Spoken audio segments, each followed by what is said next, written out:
Okay, let's talk about the reality of fat loss and what it really takes to succeed. And this is not the sugar coated version, okay? It's what actually works and what you need to do to get results that will last. So here's the truth, okay? If you want to lose fat, you have to create some form of restriction. Now, that might sound a little bit controversial, but it's just how it works. I know it's not as easy as energy in, energy out. It is more complicated than that, but ultimately, you do need to be in a calorie deficit in order to lose fat. How we create that deficit is kind of where the secret sauce is. And it's finding a form of restriction that feels the least restrictive for you inside of your life. Okay. But what it's not about are hacks or shortcuts. It's really about choices. Okay. So I want you to think about compromises, not sacrifices. Now, I'm a normal person like you. Okay. I am the client that I serve. I understand that we have life and we've got kids and we're juggling work and we've got all the things going on. Okay. So I'm not going to ask you to give up your entire life and hide in a cave for 12 weeks. That's not realistic. But it's also, fat loss requires some trade offs. Okay.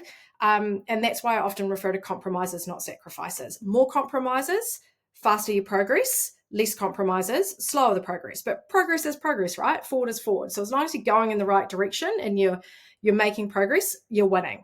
So I want you to think about some real world examples of compromises. And I've put a list here for you, and we'll talk about these as we go through the program together as well to try and make it easier for you. So, but just some ideas, things like if you are going for a drink, swap the cocktails for a gin and soda.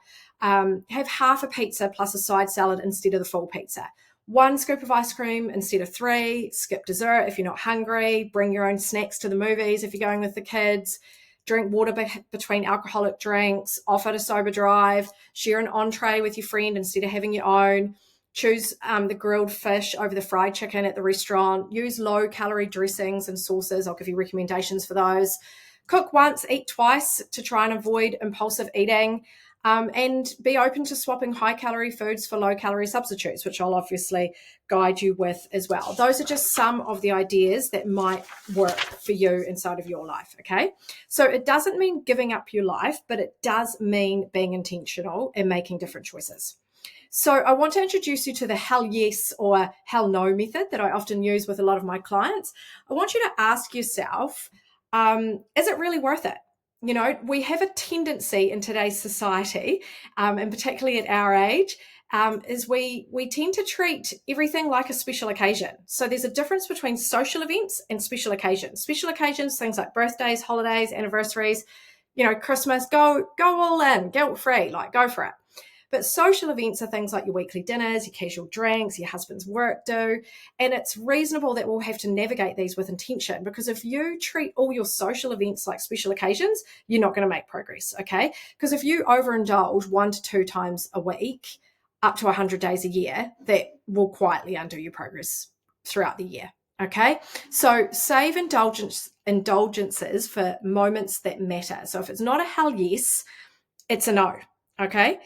What else did I want to say here? So, also just a note about alcohol. Be honest. Now, I'm not, this would be like the pot calling the kettle black to say, like, don't drink alcohol, don't have any for 12 weeks, okay? If you're somebody who likes to drink alcohol. But you'd need to be honest about how it affects you. I want you to ask yourself, how does it serve me? It's not just about the calories. It's also about the hunger. It's about the sleep disruption, the next day cravings. So enjoy it mindfully in moderation, but with intention, okay? So I just want to remind you again, this is a phase, a fat loss phase. So the goal is to get in, do the work and get out.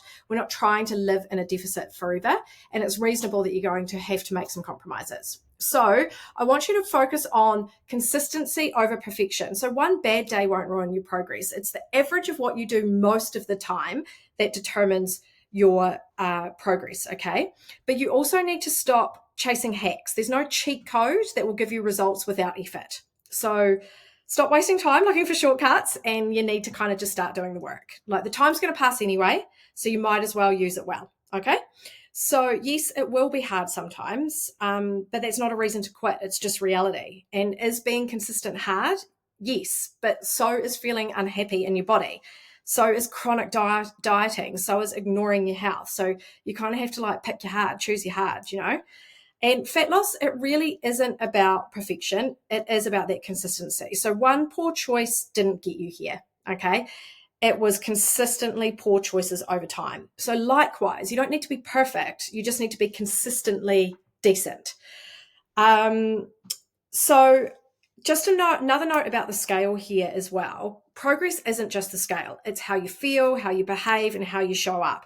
And sometimes I will actually take the scale completely away from clients who get too emotionally attached to it. And you know what happens? They can't focus on the scale, so they just focus on their actions instead. They're more consistent, and surprise, surprise, they get better results. Okay. So you do just need to trust the process. Just make better choices more often. And that's progress. No need for drastic changes. Just stay focused, stay steady, stay kind to yourself. Okay. I want you to talk to yourself the same way that you would talk to your best friend. Also, a little bit more of the kind of hard chat. Doing hard things teaches you about yourself. So you become someone who follows through, right? That bleeds into everything in your life, works, relationships, confidence. You don't have to do this. You get to do this. Okay. It's not selfish to invest in yourself either. It's essential, especially as a parent, if you're one. The best thing you can do for your family is to show up healthy and energized. So I want you to stop people pleasing at your own expense. Wanting to be liked is normal. I'm exactly the same, but not if it's sabotaging your goals. All right. Own your choices, take responsibility. That's where your power does lie. Now, that might have been a little bit hard to hear, but it's the reality of fat loss. And that's why this time you're going to get different results.